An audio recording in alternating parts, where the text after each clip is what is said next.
Sa video na 'to mga kabum, ituturo ko sa inyo kung paano nyo gagawing eSIM yung inyong physical SIM card. And ang gagawin kong example dito, ang gagamitin natin is yung aking GOMO SIM. So recently kasi nagpalit ako ng iPhone and yung gamit ko dati is dual SIM pero yung ngayon is single SIM na lang. So kailangan kong gawing eSIM yung aking isang SIM card. So ito yung SIM card na gagawin nating eSIM. So napakadali lang naman ito. So first of all is i-download muna natin yung GOMO app. Pag ibang network yung gamit nyo is ganun lang din naman yung steps niya. I-download nyo lang din yung specific app like yung Globe, yung Smart, ganun lang din naman yung steps. So dito sa app, punta tayo ng account, then i-click natin tong SIM management, then click natin yung SIM replacement request. So may mga options din kayo na pwedeng gawin dito like yung physical SIM, gagawin nating eSIM, yung eSIM, gagawin nating physical SIM, 'di ba? So ayan. Pero sa video na to, sabi ko nga gawin nating eSIM yung physical SIM. So check lang natin tong I accept yung terms and condition, then click natin yung upgrade to eSIM, lagay natin yung OTP. So dito sa GOMO, ang price niya is 199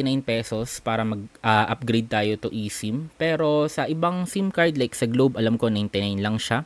Sa Smart, hindi ako sure kung magkano. So click lang natin tong buy now. So dahil dito din natin ilalagay yung mismong eSIM, so option number 1 tayo, then click next. Then proceed to payment. So pwede dito via GCash, GrabPay, PayMaya, or credit or debit card. Sa ako GCash yung ginawa ko, so pwede nyo siyang bayaran gamit yung mismong phone na lalagyan nyo ng eSIM or pwede nyo i-scan gamit ng ibang phone. So wala na siya magiging dagdag like sa tax, ganun. So 199 pesos na siya talaga flat. Then antayin na natin na mag-load dito sa ating paglilipatan na phone. So once na nag-appear ngayon yung successful purchase, so wag nyo i-close. So antayin nyo lang na mag-load yung app. Then may mag-a-appear dyan na activate new eSIM. Allow natin. Then wait lang natin na mag-connect. Click natin ngayon yung done, then continue. Then ayan, successful setup na tayo sa ating eSIM. So ngayon try lang natin tanggalin yung physical SIM para makita natin kung may signal na yung ating eSIM. Balik natin without the physical card.